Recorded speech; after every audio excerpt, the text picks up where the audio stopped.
Irmãos, abra sua Bíblia, Gênesis, capítulo 37. Livro de Gênesis, capítulo 37.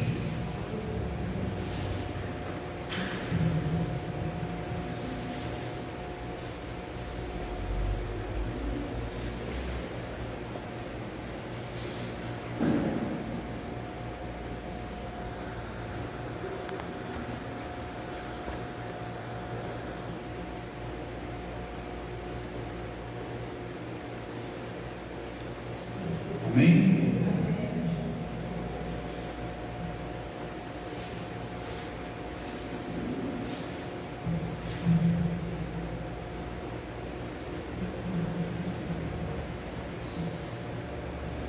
E habitou Jacó na terra das peregrinações de seu pai, na terra de Canaã.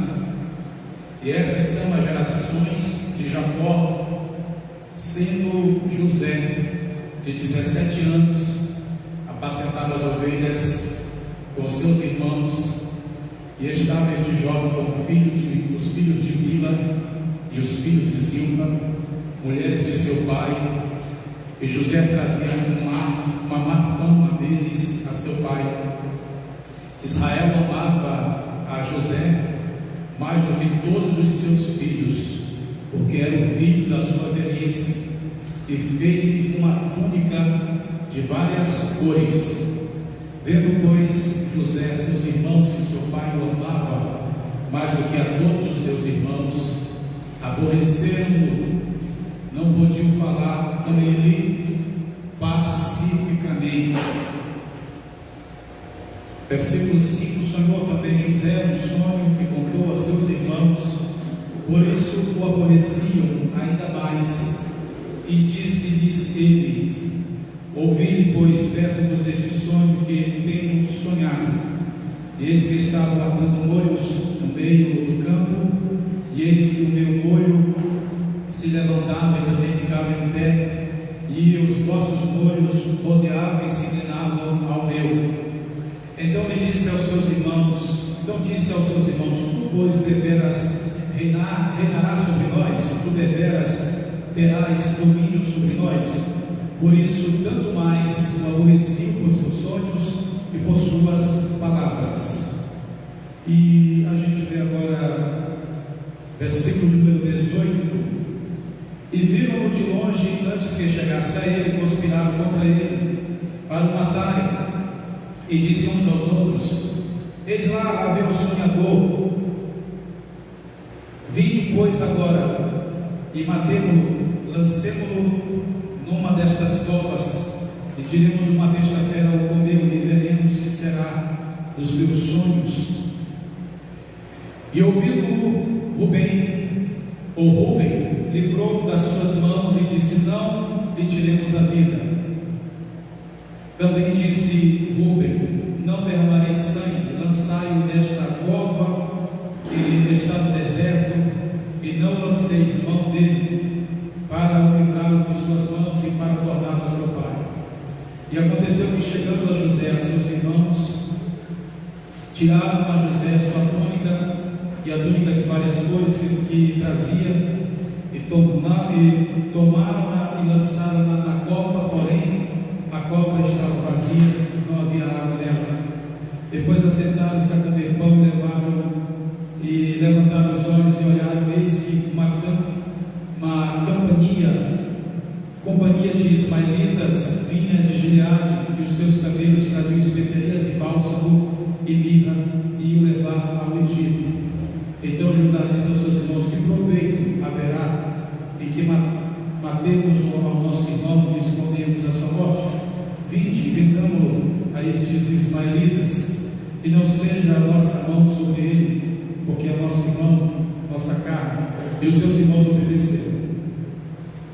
Versículo 28: passando, pois, os mercadores midianitas tiraram e alcançaram a José na cova, e venderam a José por 20 moedas de pratas aos ismaelitas, as quais levaram José ao Egito. Amados irmãos, hoje estamos começando uma série de mensagens com o título José do Egito. E hoje a gente vai começar com este seguinte tema: José, o filho amado e o irmão odiado. José, o filho amado e o irmão odiado.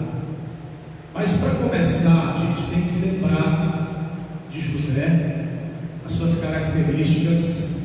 A sua principal característica é que ele é o jovem sonhador. Ele tinha sonhos, ele teve um sonho, e essa é a sua principal marca. E a gente, quando fala de sonho, lembra de José como sonhador, a gente não pode esquecer que ele aprendeu isso com seu pai. Jacó também foi um grande sonhador. Jacó, lá no capítulo 28, versículo 20, do livro de Gênesis, a gente vê Jacó como um grande sonhador. Então ele herdou essa característica de seu pai. Ele era sonhador como o seu pai. Amém?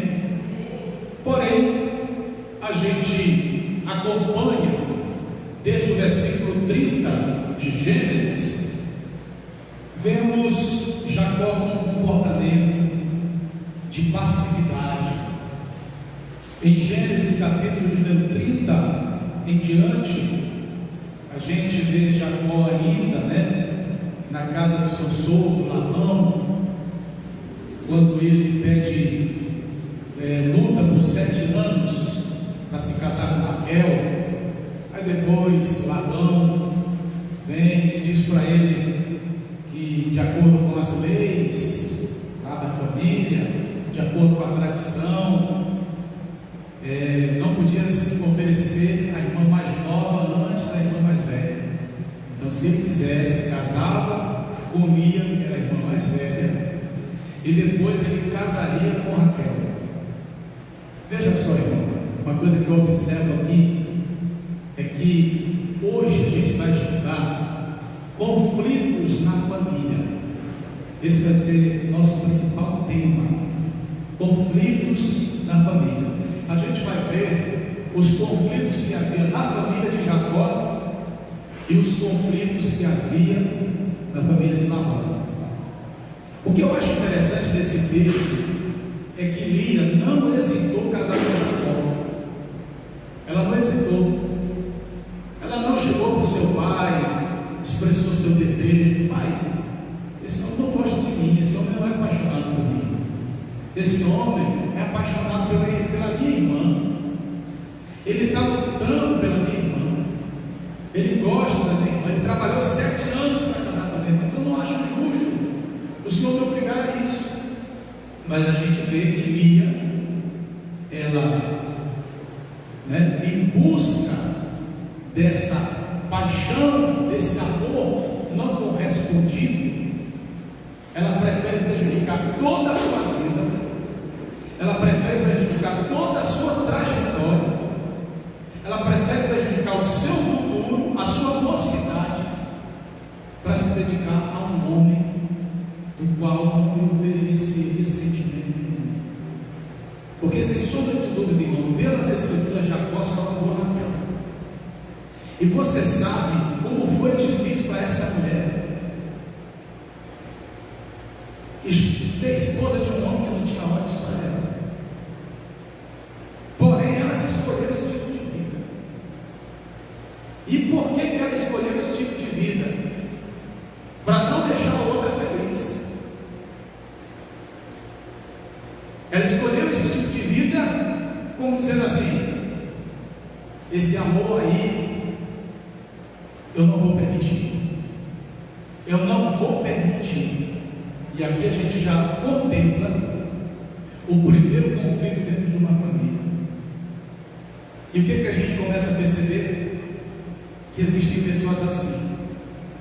Elas estragam o seu futuro, estragam a sua juventude, estragam a sua vida, estragam a sua projeção de vida, só para ver o outro feliz. Mas quando a gente se dedica em função de fazer o outro infeliz, quem está sendo infeliz é a gente. Vida triste, quem está tendo é a gente. Então, quando você passa a dedicar toda a sua força para ver alguém infeliz na vida, não é essa pessoa que você vai prejudicar, não. O maior prejudicado vai ser você. E a gente vê que essa jovem, conhecida como Raquel, ela viveu diversos infortúnios.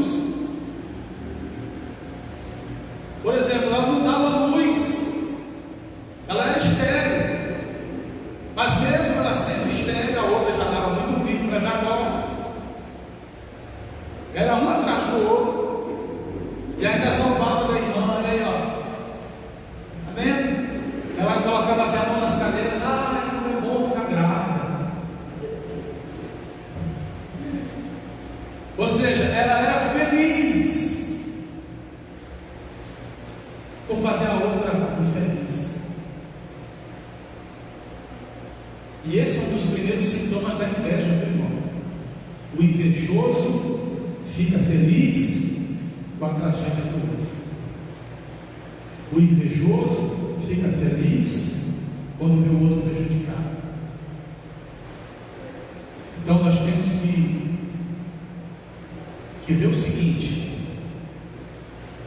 quando uma pessoa te abraça e diz vai dar tudo certo, mas possa ser que no fundo essa pessoa esteja assim dizendo: yes, que bom vê-lo assim, que bom ver esse indivíduo em desvantagem. Era assim essas duas irmãs. Porém, Raquel nunca deixou de ser amada por Jacó. E a gente vê que depois que Jacó teve um encontro com Deus lá nos altos de Jacó, no capítulo 32, versículo 22, ele se torna um rapaz passivo, né? Ele se torna um rapaz sofredor. A gente vê, por exemplo, lá no capítulo de número 33, 18, ele chega na terra de Síquem, né? E no capítulo 34, a sua filha Diná, a filha mais velha de Lia, aliás, a filha de Lia, ela foi estuprada, é o que o texto sagrado diz, pelo filho lá do rei, pelo dono lá daquela terra. O filho do dono da terra de Síquem obriga a filha de Jacó, e Jacó se sente ofendido e vai, diz o texto sagrado, até o pai, reclama e diz: olha, teu filho aí mexeu com a minha filha, e aí? E o dono lá daquela terra diz: fica tranquilo, está tudo em paz, meu filho vai assumir sua filha e nós não iríamos agir responsavelmente. Aí depois veio Simeão e veio Levi por trás do pai e disse assim para o moço que havia mexido com Diná: é o seguinte, as nossas leis exigem que vocês sejam circuncidados, e quando vocês forem circuncidados, olha só, eu estou falando agora da família de Jacó, quando vocês forem circuncidados, aí vocês vão entrar para a nossa família. Conversou com o pai, e o pai cogitou: mas tá bom, pode circuncidar meu filho, pode circuncidar os homens daqui. E o que acontece, irmão? O homem, quando ele fica circuncidado, ele tem um resguardo de 7 a 14 dias, ou seja, não é homem para absolutamente nada, fica no resguardo, fica sem força. Enquanto os homens estavam circuncidados, veio Levi e veio Simeão e matou todo mundo. Matou o filho daquele homem da terra de Síquem e matou todos os guardas lá. Veja só, dentro da família de Jacó havia traição, havia um mau comportamento. E o que o texto sagrado diz? Jacó passivamente, fazia nada com os filhos. Aí lá no capítulo 36 em diante, você vai ver que Rúben tem relação com uma das concubinas de Jacó, meu irmão, e o pai não fala nada com o filho, aceita aquilo numa boa. Aí agora a gente está vendo no capítulo 36, né, que Raquel agora consegue dar à luz um filho a Jacó, lá no capítulo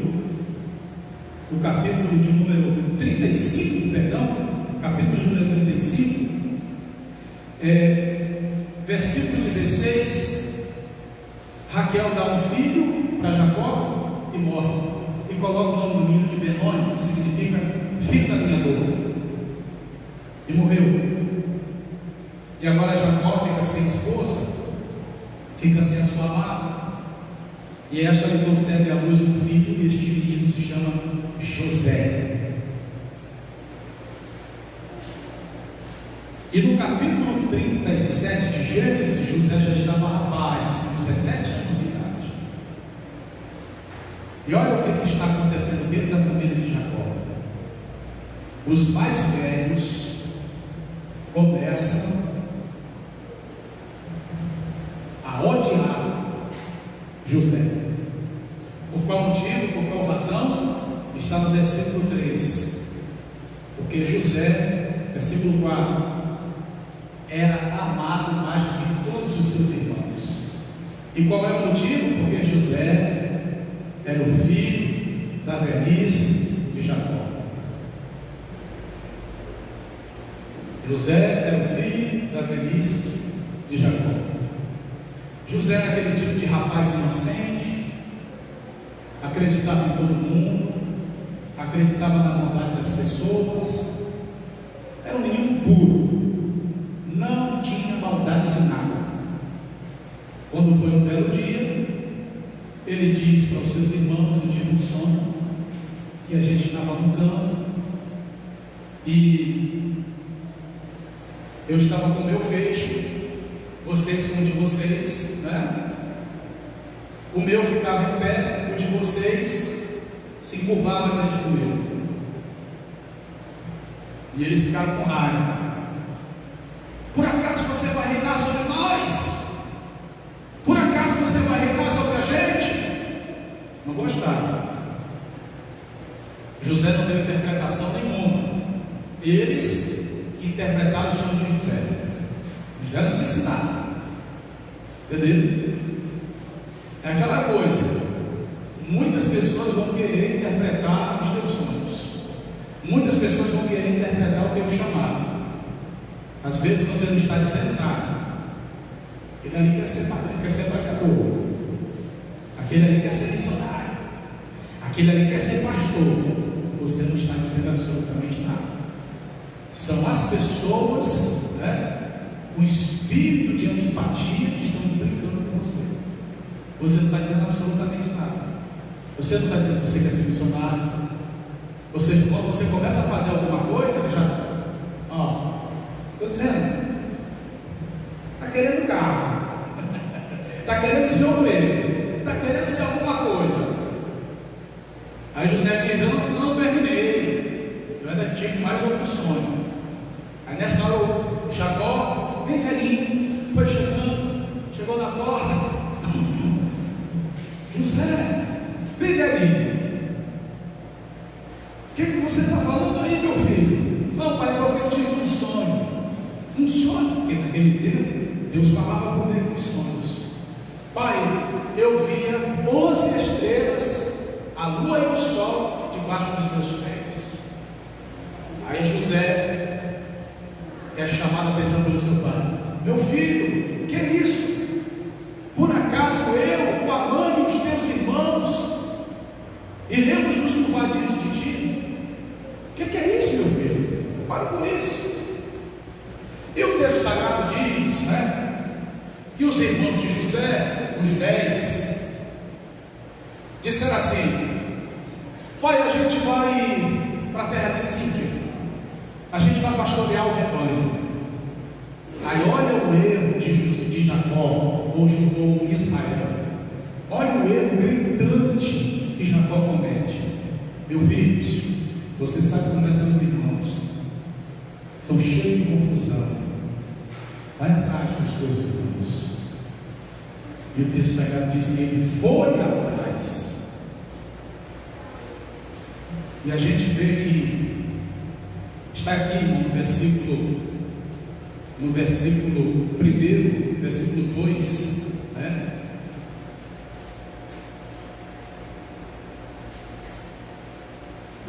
Versículo 4, veja só. Vendo, pois, seus irmãos que seu pai o amava mais do que todos, aborreceram, não podiam falar com ele pacificamente. Você que tem 2 filhos, 3 filhos, 4 filhos, você sabe quando um trata o outro com ignorância. E o pai tem que ficar muito atento para isso. Quando o menor está sendo maltratado pelos mais velhos, isso é perigoso, irmão. Nós temos que ficar alerta. E Jacó não percebeu isso. José não podia falar nada que se tornava piada. José não podia dizer nada que se tornava implicância. José não podia falar nada que se tornava motivo de zanga. Cala a boca, José. Você é chato. Para com isso. Você é insuportável. Ninguém falava com ele pacificamente. Aí José, irmão, é mandado pelo seu pai. Imagina que nas maiores tragédias, geralmente quando o pai manda o filho fazer alguma coisa e acontece alguma coisa com esse filho, imagina a culpa que esse pai carrega. Por que, meu Deus, eu fui mandar ele fazer isso? Se eu tivesse deixado ele em casa, nada disso teria acontecido. Ele manda José ir atrás dos irmãos. E o Deus sagrado diz que quando José vem de longe e viram José o que logo com a túnica, por quê? Ô José, por que você vai usar logo essa túnica? É o motivo de tudo. A túnica colorida de José, o único que ganhou presente, os outros não ganharam presente, só José. Imagina a confusão que isso dá em casa. Ah, mãe comprou um sapato só para fulano, não comprou para mim. Ah, papai comprou uma bicicleta para fulano, não comprou para mim. E veja que confusão dentro dessa casa. Jacó fez a túnica só para José, uma túnica colorida. E essa túnica no hebraico é uma túnica que vai até as mãos, ou seja, até as mangas. Era uma túnica que ia as mãos até os pés, cobria as mãos, cobria os pés. E ele vai justamente com essa túnica. E quem era José? Fiscal dos seus irmãos. Além de ser odiado, era o preferido e era o fiscal dos seus irmãos. Mas assim, irmão, nas grandes famílias, o que faz o pai gostar mais de um e menos dos outros? O que faz o pai gostar mais de um e menos dos outros? O pai, ele se atenta mais ao filho que é mais obediente. E pode perceber, o filho que é mais obediente é o mais explorado pelo pai. Meu filho vai fazer isso, meu filho vai fazer isso. Aí o papai se zanga, às vezes diz: pai, é só eu, papai. E o pai ainda diz assim com aquela voz paciente: meu filho, você é o único que me atende. Você é o único que faz o cotidiano. Vai, por favor, pai. O filho nunca recusa o pedido do pai, nunca reclama. E José é esse tipo de filho, mas um filho que não reclamava. José dizia, Jacó dizia: vai atrás dos teus irmãos. Ele ia. Vai fazer isso, ele ia. E ele ia sorrindo, ele ia brincando. E quando Jacó olhava para José, lembrava da esposa, a mulher que ele amou. Era o filho da velhice dele, era um rapaz novo, alegre, contente, íntegro, desde muito moço. ele chamava a atenção do seu pai. E o texto diz que quando ele se aproxima, os seus irmãos já o viram com ódio. Além do seu acabou. Você veio aqui ser fiscal sobre nós. E eles cochichando. Vamos fazer o seguinte: vamos matar. Você extingue o assassino. Vamos tirar a vida dele. Eu quero ver se ele vai ter algum tipo de som daquele. Está escrito no texto, irmão. Está escrito no texto. Eu só quero dizer uma coisa para a igreja: todo sonhador, a vontade do diabo é matar. Toda pessoa que tem sonho, o diabo quer tirar a vida. O diabo quer tirar essa pessoa de cima. O diabo quer assassinar quem sonha. Mas Deus é tão poderoso que Ele age no próprio mal. E Ele colocou consciência no coração de Rubem. E Rubem diz assim: não. Ele é nosso irmão, filho do nosso pai. Vamos deixá-lo aí dentro do buraco. Vamos deixar ele por um tempo sem pão, sem nada. E o texto sagrado diz que assim eles fizeram, deixaram José dentro da cisterna, dentro do buraco, por horas. Eu imagino que José sem entender nada: Rubem, Judá, Simeão, Levi, que é isso, rapaz? Papai não vai gostar disso na hora. Quando eu chegar em casa, eu vou dizer tudo para o papai. Me tira daqui, você não tem graça, para de brincar comigo. E eles não respondiam nada. E quando eles avistam de longe, lá vem uma caravana, ismaelitas, e eles iam vender bálsamo no Egito. Aí então Judá tem a seguinte ideia: a gente não vai conseguir conviver com esse cidadão perto de nós. Ele vai dizer tudo para papai. Nós já estamos ferrados mesmo. Então vamos fazer o seguinte: a gente vai vender. Vamos vender. Pelo menos a gente não vai ter o peso da consciência de ter prejudicado, de ter tirado a vida do nosso irmão. E a Bíblia diz que todos concordaram. Todos estiveram de acordo. Todos concordaram com esse parecer. Todos concordaram com essa atitude. E eu quero aqui, irmãos, estar compartilhando com vocês alguns conselhos, algumas lições que nós adquirimos nesse texto. A primeira lição que nós adquirimos nesse texto é que o invejoso, ele fica infeliz com o sucesso do outro. Eu disse no começo que o invejoso fica feliz com o fracasso e fica infeliz com o sucesso. A gente vê que por conta da inveja, Lia prejudicou sua própria vida, ficando com um homem que não a amava.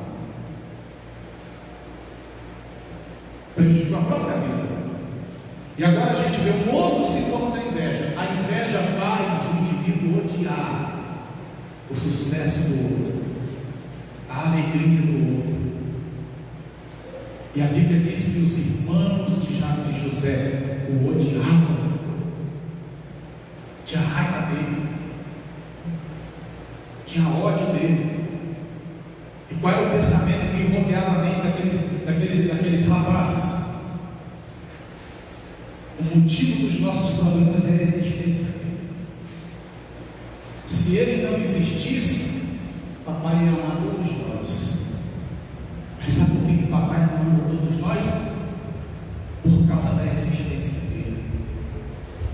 E o invejoso é assim. O invejoso, ele acredita que a razão de seus problemas é a tua existência.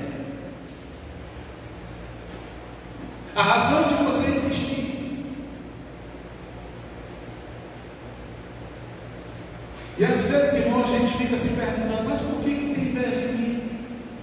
Eu não sou rico, eu não sou bem sucedido, eu não tenho um curso superior, eu não tenho tanta condição na vida. Tem inveja de mim por quê? Será que é possível uma pessoa ter inveja de mim, sendo que eu não tenho nada? Tem uns que dizem assim: nem bonito eu sou. E por que tem inveja de mim? Por que tem raiva de mim? Por que será? Como se explica a inveja? A inveja é uma posição que você ocupa, que é o objetivo de outro. Você tem que entender que não é o que você tem. A inveja é um sentimento próximo, ela não é um sentimento distante. Por exemplo, quem é que vai sentir inveja de Silvio Santos sem uma Bravanel? Eu não. Quem é que vai sentir inveja de Bill Gates? Também não. Agora, sabe onde é que nasce a inveja? Entre as pessoas mais próximas. Se o vizinho começar a crescer, o outro vai notar. Aquela coisa, aonde nasce a inveja nasce nas proximidades. Inveja vai nascer no seio da família, inveja vai nascer na vizinhança, inveja vai nascer no seio da igreja. A inveja não é um sentimento que está entre desconhecidos, mas está entre conhecidos. Jacó, aliás, José não tem para aqueles outros lá? Não. Eram próprios irmãos. Essa é a inveja. E o primeiro sintoma da inveja é esse: ficar infeliz com a vitória do outro, ficar com raiva com a vitória do outro.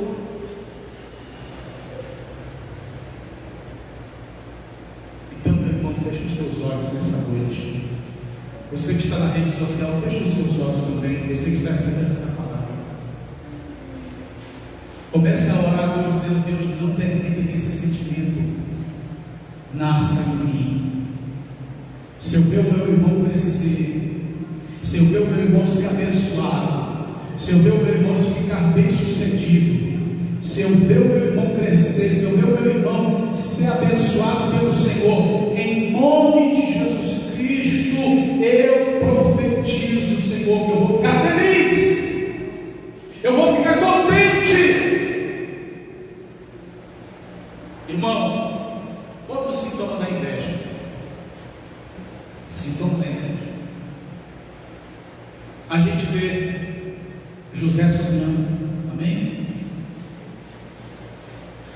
A gente vê o padeiro sonhando, não é? A gente vê quem mais sonhando? Aquele cidadão lá que experimenta a comida do rei, o copeiro. A gente vê o copeiro sonhando. Quem mais sonhou nessa trajetória aí, nessa saga? Faraó. José sonhou, o padeiro sonhou, o copeiro sonhou, Faraó sonhou, e os irmãos de José não tinham tempo para sonhar. Sabe por quê? Porque invejoso não sonha. Por que, irmão, não sonha? Porque está ocupado demais com a vida dele. O invejoso está ocupado demais com a vida dos outros. O invejoso está ocupado demais. Toda notícia boa que ele sabe, ele já fica logo. Você que está na rede social, você sabe disso. Quantos amigos seus lhe curte? Poucos. Quando você posta alguma coisa, quem é que lhe curte mais? Mais desconhecidos. Os conhecidos, só quem é amigo mesmo, só quem gosta. É verdade, irmão. É verdade, é pura verdade. E a gente vê que os irmãos de José não sonhavam porque ficava perseguido. Gente invejosa, irmão, ela não cresce porque não pensa, ela não cresce porque não tem criatividade, ela não cresce porque não tem interesse, ela vive o tempo todo pensando na vida do outro, a existência do indivíduo ali é o seu problema. E para a gente estar encerrando, outra lição que a gente adquire aqui: nenhum inimigo é maior e mais sutil do que a passividade. O que a gente vê, irmão? Jacó é o chefe da família, e Jacó mal percebeu que dentro do seu ser familiar havia disputa, havia inveja, havia ódio. E Jacó, passivo, tranquilo. E a gente vê esses maiores problemas. Não sei porquê, irmão. Os grandes líderes da história foram um fracasso com o pai. José foi chamado por Deus, e o que aconteceu com José? Se esqueceu de circuncidar seus 2 filhos, e Deus quase mata Moisés. Está escrito no texto. Deus ia matar Moisés. Se não fosse a esposa de Moisés, a Zípora, né, que pegasse o prepúcio dos 2 meninos e cortasse e jogasse o sangue sobre Moisés, e ele disse assim: homem sanguinário, Deus ia matar. Os meninos já estavam com 8 anos de idade, já estavam chegando na pré-adolescência. Moisés não tomou a providência de circuncidar os meninos. Pai negligente, pai displicente. Ou seja, fica agindo com passividade. Bota teu filho para orar, mas não é colocando ele de castigo. Se não fizer isso, eu vou te colocar para ler a Bíblia, você vai ficar de castigo. Não, ensine que a Bíblia é uma coisa boa no seu filho. Ensine que a palavra de Deus fortalece, orienta o seu filho. Não é botando o seu filho para orar, não é botando o seu filho para ler a Bíblia, é estudando a Bíblia com ele, é orando com ele. Geralmente os grandes líderes da história não tiveram tempo dos seus filhos. A gente vê também Davi, um pai negligente, um pai passivo demais, um pai displicente. A gente vê, meus irmãos, acontecendo casos de incesto dentro da família de Davi. Os filhos de Davi disputando o poder, ele não faz nada. Agora, um grande líder da história que eu reconheço de fato e dou aplauso para este líder, se chama Josué, porque ele disse lá no capítulo 21: vocês quiserem servir a outros deuses como servimos os nossos pais, podem servir, mas eu e a minha casa nós serviremos ao Senhor. Eu e a minha casa nós serviremos ao Senhor. Dos últimos 50 anos até os nossos dias, veja os problemas que têm se intensificado dentro das famílias. 400% dos nascimentos ilegítimos, frutos de adultério, nascimentos fora do casamento, ou seja, cresceu cerca de 400% nos últimos 50 anos. Divórcio duplicou, triplicou nesses últimos 50 anos. Hoje em dia as pessoas elas são mais aconselhadas a divorciar. É interessante, se aconselha muito a casar e se aconselha mais ainda a divorciar. Suicídio entre os adolescentes cresceu cerca de 300%. Suicídio entre os adolescentes. O que faz um adolescente tirar a vida? Japão, um país do primeiro mundo, os adolescentes estão Estados Unidos, um filho chegou ao seu pai, que era um famoso advogado, chegou com um pote cheio de moedas, muitas moedas, e disse: pai, esse dinheiro aqui é do senhor. Mas para que esse dinheiro, filho? Porque eu quero pagar uma hora para o senhor ficar comigo. Outro dia eu ouvi a empregada aqui dizendo aqui em casa que uma hora de consulta com o senhor é $1.000. Então está aqui, pai, eu terei todas as pesadas, o senhor brincar comigo, eu pago essa uma hora. E o pai começou a chorar, o pai começou a se lamentar, porque um filho implorando pela atenção do pai. Nesses últimos 50 anos aumentou a violência doméstica. Nesses últimos 50 anos, os altos índices de nota baixa aumentaram 73%. Os filhos não apresentando desempenho escolar. E a gente tem visto que a educação do nosso país tem se tornado uma verdadeira bagunça. Por quê? Porque não é em casa, não é na escola que se educa. Você educa filho na escola. E se o professor dizer: eu vou dizer para o seu pai, diz, pode falar, o que ele vai fazer? E que pai que eu tenho? Não tenho mais pai, não, só tenho mãe. Meu pai foi embora. E é triste. Eu fui professor de escola estadual, municipal, eu sei como é que é a realidade, irmão. Eu sei como é a realidade. Uma vez eu estava numa escola, um menino todo afastado, um menino todo distante. Aí a professora disse assim para mim: olha, você está vendo aquele menino ali, professor? Eu disse: sim. Ele viu o próprio pai tirar a vida. O pai pegou o revólver bem na frente dele e atirou no ouvido. O menino viu tudo, presenciou tudo. Ou seja, os pais obrigam os filhos a estudar, sabe por quê? Para receber o Bolsa Família. Porque o governador, o governo diz assim: olha, se teu filho não comparecer às aulas, não vai receber o benefício. Aí o pai pega o cinto e diz: ei, vai estudar, vai para o colégio.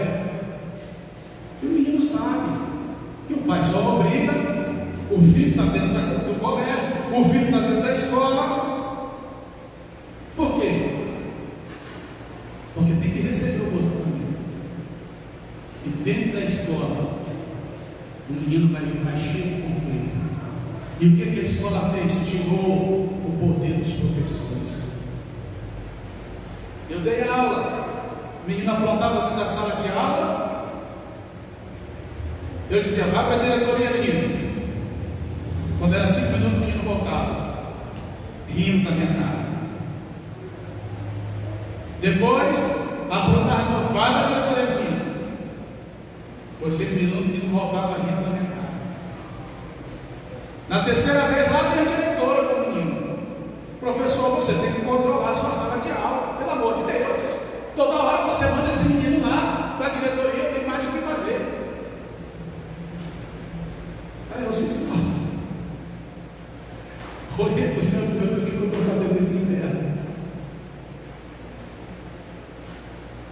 E a professora sabe o que eu estou falando, irmão. Não compensa você ganhar um bom salário e se perder dentro da sala de aula. Ninguém dá mais aula de nada, ninguém consegue falar nada, ninguém consegue dizer nada. Ou seja, a educação brasileira está um verdadeiro caos. Os pais não obrigam mais os seus filhos a estudar, mas obrigam os seus filhos a irem para a escola para receber o benefício do governo. E hoje em dia, irmão, se uma escola reprova o aluno, essa escola é cortada para receber a verba. Porque o governo lá federal, para o governo estadual, essa escola está reprovando, não pode reprovar o aluno, não, senão a gente deixa de receber. Então a gente vai mandar benefício para vocês. Aí o diretor diz assim: olha, faça alguma coisa com esses alunos aí, passa esses alunos de ano. O professor não pode fazer absolutamente nada. Um menino está na 6ª série, no 8º ano, nem ler sabe, e passou de ano por quê? Antigamente, meu irmão, se você estivesse na 1ª série, se você não estivesse alfabetizado, você não passaria não. Você sabe disso. E hoje estamos vivendo caos. Mas de onde é que vem esse caos? Da família. Aí manda tudo para a escola. Quem é o educador dos filhos? Os psicólogos. Leva para o psicólogo. E hoje, para tudo, se inventa uma doença. Não, porque esse menino tem problema de dislexia. Esse menino tem um déficit de atenção. Meu irmão, isso é falta de cinto. Isso é falta de palmada. Que dislexia de nada, meu irmão. Isso é falta de um pai, de uma mãe. Sabe como é que a mamãe resolvia minha dislexia antigamente? Sabe como é que meu pai resolvia meus problemas de déficit? Como é que teu pai resolvia, hein? Você sabe como é que teu pai resolvia esses teus problemas de falta de atenção? Essa crise existencial na adolescência. Você teve isso, irmão? Na sua adolescência teve, pastor? Você teve, pastor?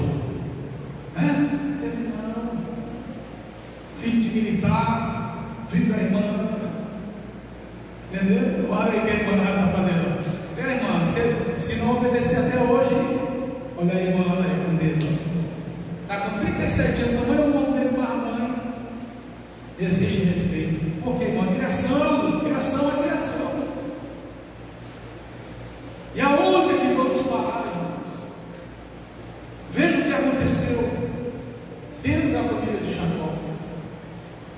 Uma relação conturbada, de ciúme, de ódio. E isso nós temos que ter muito cuidado. O ciúme gera ciúme nos filhos um com o outro. Nós temos que ter muito cuidado. E temos que trazer os nossos filhos, pelo amor de Deus, igreja, para Deus. E às vezes o filho, ele cresce até com ciúme de Deus, com raiva de Deus, com raiva da igreja, porque o pai vive dentro da igreja, o pai é missionário. A maioria desses traficantes aí no Rio de Janeiro são desviados, filhos de pai, pastores, missionários, queriam fazer a obra e deixar o filho só. Então nós temos que ter muito cuidado. Na próxima semana nós vamos continuar esse estudo sobre José. Na próxima semana nosso tema vai ser resistindo às tentações. José dentro da casa de Potifar. E vai ser um tema muito fabuloso. E o que mais admiro nesse cidadão é que ele tinha todos os motivos para ter ódio, para ter revolta, se desviar, mas não. Foi crente, continuou fiel, continuou servindo a Deus. Vamos ficar de pé, igreja. Vamos agradecer a Deus nessa noite. Nosso Deus eterno, nós te glorificamos, nós te bendizemos, em nome de Jesus Cristo, teu Filho amado. Está aqui a tua igreja, está aqui cada pessoa que também está acompanhando pela internet.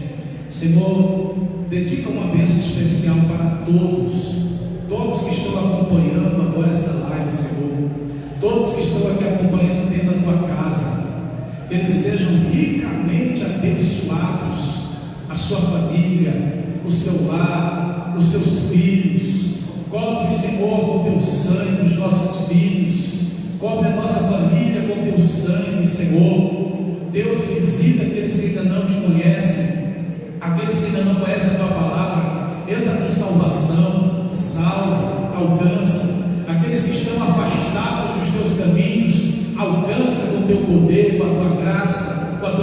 misericórdia, em nome de Jesus Cristo, meu Deus, o teu Filho amado. E assim nós te agradecemos, nós glorificamos o teu santo nome, que o amor de Deus e a graça do nosso Senhor e as doces consolações do Santo Espírito esteja com todos os irmãos e todos digam amém. Quem tiver oferta para ofertar na obra de Deus, oferte, que Deus